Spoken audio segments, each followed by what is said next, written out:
My mother didn't ask me to sit down. She didn't soften her voice or search for the right words.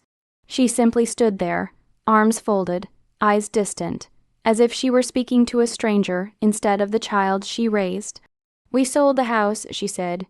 "You have 1 month to find a new place." For a moment, the room went silent.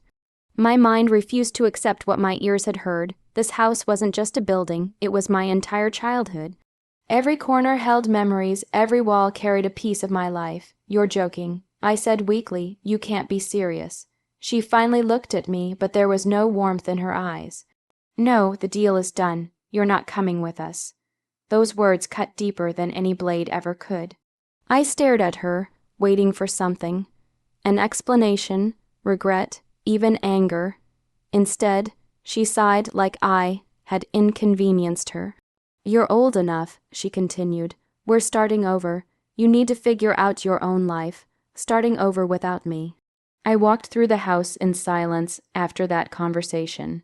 The same hallway where she once chased me, laughing. The kitchen where she packed my school lunches, the living room where we celebrated birthdays. Now every memory felt like a lie. That night, I tried to speak again. "Mom, where am I supposed to go?" I asked quietly. She didn't look up from her phone. That's not my problem anymore. Something inside me shattered at that moment, not loudly, not dramatically, but completely. The next weeks passed like a blur. I packed my life into 2 bags, while strangers came to measure walls and discuss prices. My mother talked about profit while I sorted memories. On my last night, I sat on the floor of my empty room.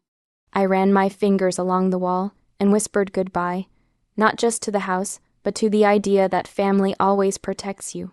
The morning I left, my mother stood at the door. She didn't hug me.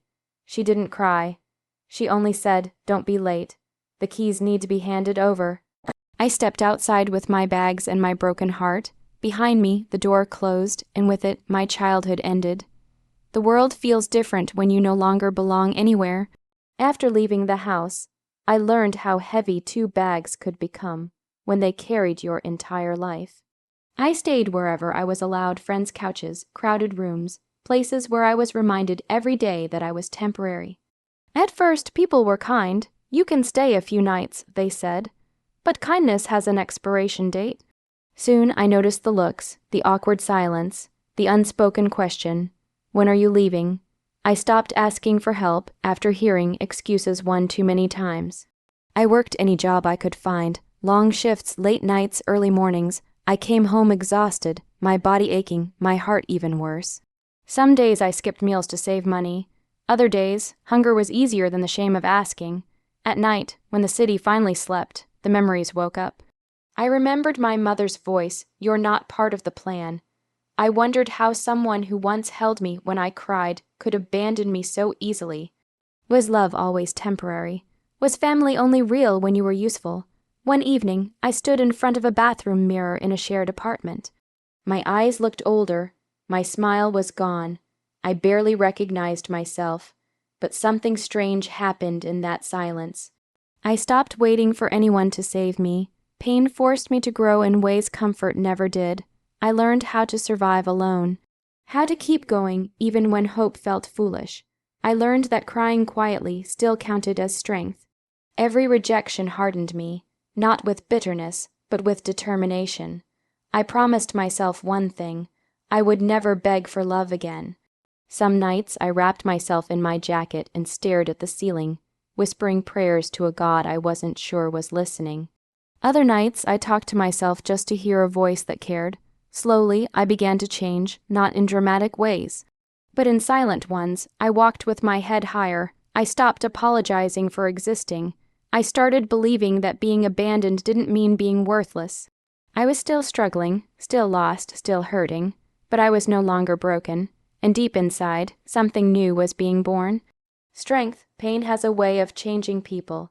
It either breaks you completely or forces you to become someone stronger than you ever imagined. For a long time, I lived somewhere in between. One evening, after another exhausting shift, I sat alone and realized something important. No one was coming to rescue me. If my life was going to improve, it would be because I made it happen. That thought scared me, but it also freed me.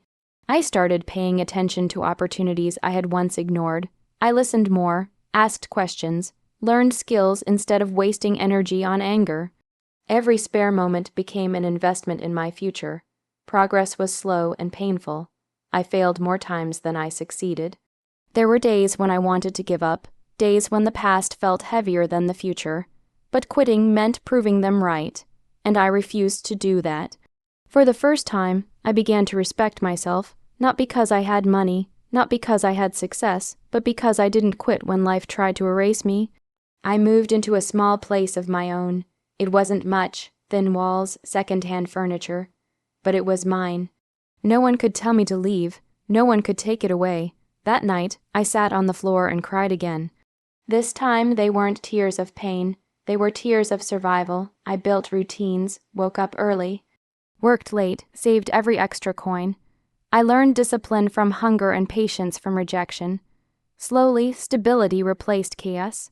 The memories of my mother still hurt, but they no longer controlled me. I stopped replaying that final conversation in my head. I stopped asking why.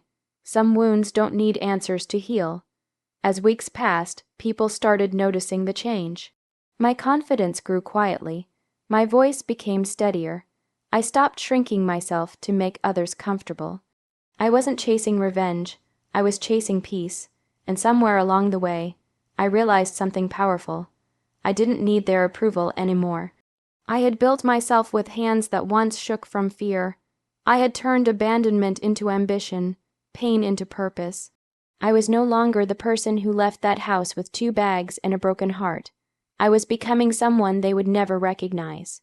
And this time, I wasn't afraid of what came next. 6 months can change everything. I was sitting in my small but peaceful apartment when my phone rang. The name on the screen froze me in place. Mom. For a moment, I considered letting it ring. The past had taught me silence too well. But something inside me was calm now, stronger than fear. I answered. Her voice was unfamiliar, shaky, tired, stripped of authority. "We need to talk," she said. "Things didn't work out." I listened as she explained. The house money was gone. The business failed. The people she trusted disappeared, the same way she had let me go. "I don't know where else to turn," she whispered.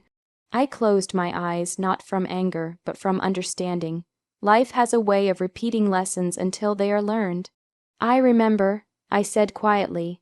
"You told me I wasn't part of the plan." There was silence on the line. "Heavy, honest, I made mistakes," she said. "I didn't think, I know." I interrupted gently. "I've had a lot of time to think for both of us." She asked if she could come over. When she arrived, she looked smaller, not physically, but emotionally. The confidence she once wore so easily was gone. She looked around my place, surprised. "You did all this alone?" she asked. "Yes," I replied. I didn't raise my voice. I didn't accuse. I didn't remind her of every night I cried.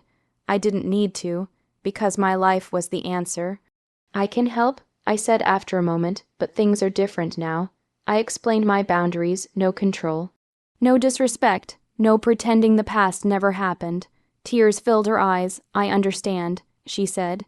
And I believed her, not because she deserved forgiveness, but because I deserved peace. When she left, I sat alone again, but this time I felt complete.